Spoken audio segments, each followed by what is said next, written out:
কেমন আছেন সবাই? আশা করছি সবাই ভালো আছেন, সুস্থ আছেন। সম্পাস ওয়ার্ল্ড চ্যানেলে আপনাদের সবাইকে স্বাগত জানাই, যেখানে প্রতিদিনের জীবনের মজার এবং আকর্ষণীয় মুহূর্তগুলি আমি আপনাদের সাথে শেয়ার করি। চলুন আজকের ব্লগটা শুরু করা যাক। লাস্ট পর্যন্ত ভিডিওটা দেখতে থাকুন, আশা করি আপনাদের ভালো লাগবে।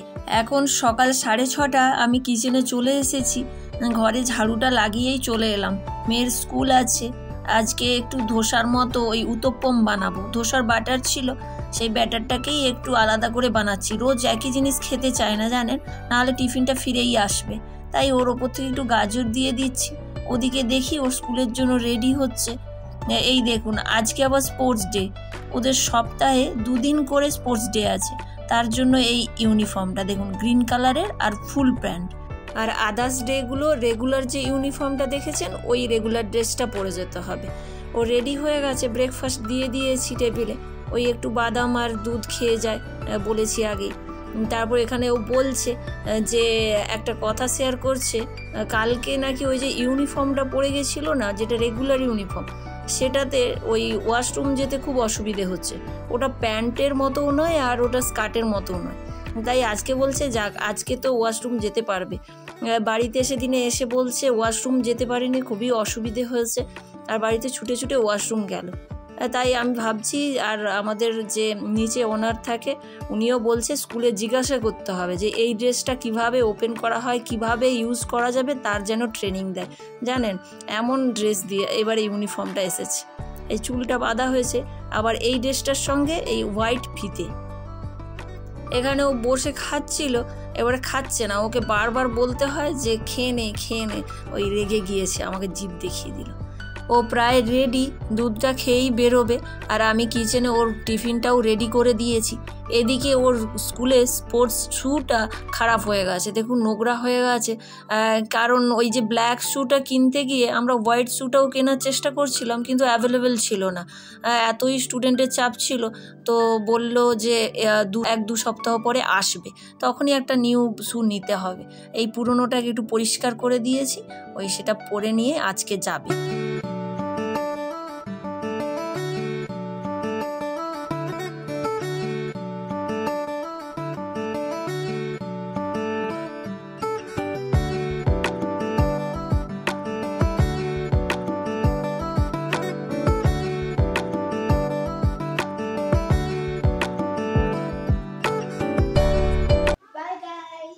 এই মেয়ে স্কুলে বেরিয়ে গেল, এখন 8:10। ওর বাবাও ফিরে এসেছে মর্নিং ওয়াক করে। এত বাইরে হাওয়া হচ্ছে যে দরজাটা খুলে রাখা যাচ্ছে না। এদিকে ও মর্নিং ওয়াক সেরে চলে এসেছে।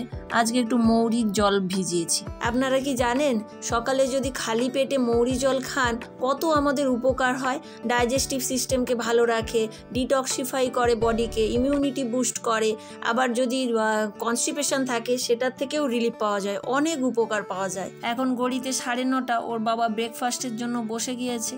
ওকেও কিছু উত্তপ্পম দিয়ে দিচ্ছি, আর সাম্বর বানিয়েছি আজকে। জানেন, সাম্বারের সঙ্গে এটা খেতে খুব ভালো লাগে।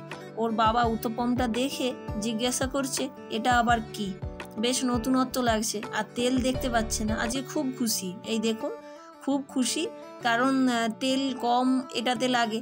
আর আমি তাই বলছি তেল ছাড়া এই যে উত্তপ্পম বানিয়েছি, তাই জন্য খুব খুশি হয়ে খেতে শুরু করেছে। ওই দেখুন ঘাড় নেড়ে নেড়ে বলছে। তারপরে এই দাঁড়িয়ে একটু কথা বলছি, ওই সংসারের যা হয় আর কি, টুকটাক কথাবার্তা চলছে। এই সকালবেলায় তো একটু কথা বলার টাইম হয়, বাদবাকি তো অফিসে গেলে ব্যস্ত হয়ে যায়।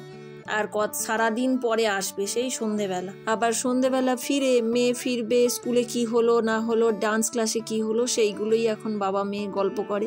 আমিও বসি, 3 জনে টুকটাক কথা হয়। তারপরে অফিসের কাজ থাকলে ল্যাপটপ নিয়ে বসে, এইভাবেই কেটে যায়। ওই অফিসের জন্য বেরিয়ে যাচ্ছে। চলুন আমিও একটু ওয়াকিং সেরে চলে আসবো নিচের থেকে।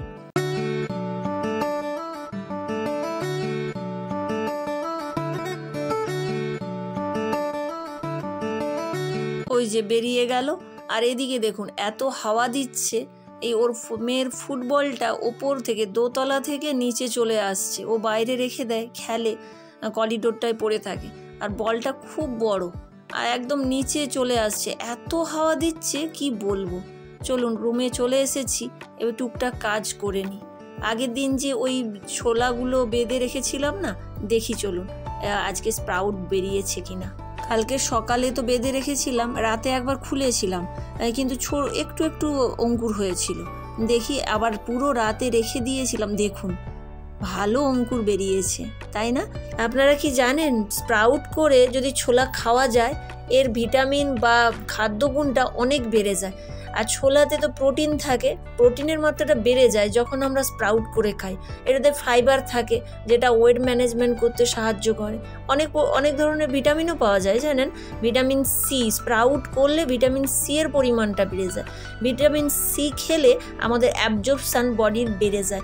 অ্যাবজর্পশান মানে আমরা যে কোনো কিছু খাওয়ার যে খাই সেটা যদি না ভালোভাবে অ্যাবজর্ব করে আমাদের বডি, তাহলে কিন্তু কোনো বেনিফিটই পাওয়া যায় না, যতই আপনি ভালো মন্দ খান। আর ভিটামিন বি পাওয়া যায়, ভিটামিন বি বলতে ভিটামিন 6টা বেশি পাওয়া যায়। এটাতে প্রচুর পরিমাণে অ্যান্টি অক্সিডেন্ট তৈরি হয় যখন স্প্রাউট করে খাওয়ায়, ডাইজেস্টিভ সিস্টেমকে বুস্ট করে। এটাতে আবার প্রচুর পরিমাণে অ্যান্টি অক্সিডেন্ট পাওয়া যায়। অ্যান্টি অক্সিডেন্ট থাকলে আমরা যে কোনো ডিজিজ থেকে খুব তাড়াতাড়ি রিকভারি করতে পারি। এই কৌটোতে ভরে এখন আমি ফ্রিজে রেখে দেবো, যখন দরকার হবে বের করে ইউজ করব। এটা বয়েল করে খাওয়া যায়, এমনি কাঁচা খাওয়া যায়, আপনি সবজির সঙ্গে বা স্যুপ করে খেতে পারেন। যদি কাঁচা খেয়ে কারোর গ্যাস বা গ্যাস্ট্রিক প্রবলেম হয় দেখেন, তখন কিন্তু একটু বয়েল করে খেয়ে নিতে পারেন। কথা বলতে বলতে ওদিকে দুধ বসিয়েছিলাম, একটু গরম হয়ে গেছে, আজকে একটু দই বসাচ্ছি। ওর বাবা আবার মেয়ে একটু দই খেতে ভালোবাসে, লাঞ্চে দইটা ক্যারি করে, তাই জন্য দইটা শেষ হয়ে গেছে, একটু দই বসিয়ে নিচ্ছি। তারপরে অনেক সবজি এনেছে, আজকে একটু গুছিয়ে নিই। সবজিগুলো গুছোতে বসেছি, তারপরে ভাবলাম আপনাদের সঙ্গে একটা ট্রিক শেয়ার করি। এই যে ট্রেটা দেখছেন, এটা ফ্রিজে সবজি রাখার ট্রে। অনেক সবজি আসে তো, সবজিগুলো যদি এমনি রেখে দিই এর মধ্যে, তাহলে ওই জল হয়ে যায় আর সবজিগুলো বেশি দিন আর টেকে না। আমি তাই ওই মেয়ের একটা পুরনো ক্লথ ছিল, এই দেখুন এইভাবে এই ট্রেটার ওপরে না ভেতরে দিয়ে দিই। প্রথমে যে কোনো ক্লথ, পুরনো একটা ক্লথ বা কিছু, এটা দিয়ে দিই, আর তারপরে এর ওপরেই সবজিগুলো রাখি। তখন কি হয়, ওই যে ময়েশ্চারগুলো থাকে বা ফ্রিজের যখন এই জল টাইপের, সেইগুলো কিন্তু এই কাপড়টা শুকে নেয়, তখন আর সবজিগুলো আর নষ্ট হয় না, অনেক দিন থেকে যায়, এক সপ্তাহ বেশিও সবজি থেকে যায়, কিছুই হয় না। আর এই দেখুন একটা শসা, কত বড়, এক চাখরেরও বড়। বাবা, আমি তো এর আগে এত বড় শসা দেখিনি, আপনারা দেখেছেন? কমেন্ট করে জানাবেন। তাড়াতাড়ি সবজিগুলো গুছিয়ে রাখি, আবার মেয়ের ফেরার টাইম হয়ে গেল। মেয়ে চলে এসেছে, লাঞ্চের জন্য বসে গিয়েছি, এখন ঘড়িতে 2টো বাজে। আজকে একটু ভেন্ডির সবজি আর ডিমের কারি আর আম। ওই মেয়ে স্কুল থেকে এলে দুজনে একসঙ্গে খাই। কাল থেকে আবার মেয়ের 4:30 পর্যন্ত স্কুল হবে জানেন। সমস্ত লাঞ্চ, স্ন্যাক্স, টিফিন সব স্কুলে নিয়ে যেতে হবে। চলুন খেয়ে নিই আর ওকে জিজ্ঞাসা করি কি করলো সারাদিন, কিভাবে কাটালো স্কুলে।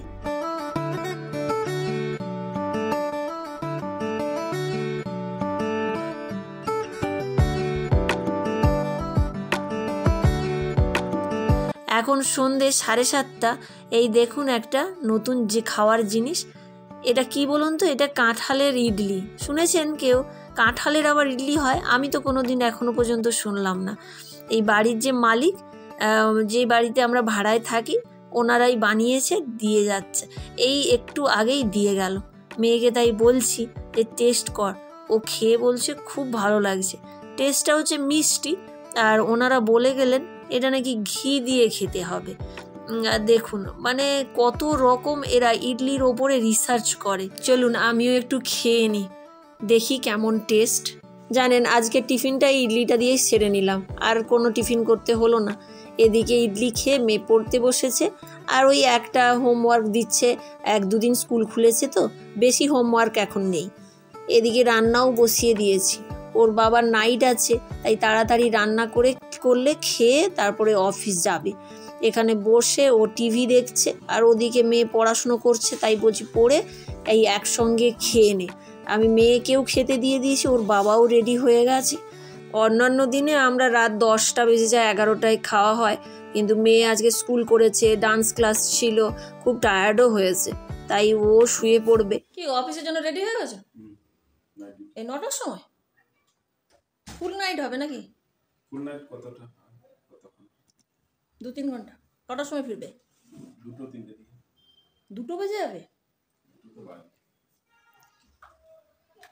ভাই নাইট ডিউটির জন্য চলে যাচ্ছে, আজকে নাইট ডিউটি আছে। বাই। গাড়ি নিয়ে যাবে? হ্যাঁ। এই যে দেখুন এদের এই কাজে মাঝে মধ্যে এরম নাইট থাকে। এই যে দুটো বললো, কখনো আবার ভোর হয়ে যায়, কখনো সকাল হয়ে যায়, কাজের কোনো ঠিক থাকে না। যেমন কাজ শেষ হয় তেমনই ফেরে।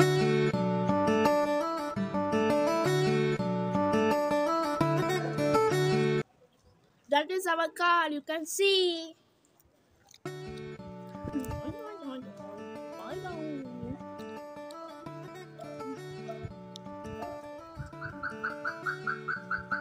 ওই অফিসের জন্য বেরিয়ে যাচ্ছে, নাইট ডিউটি আছে, কাজ পড়েছে।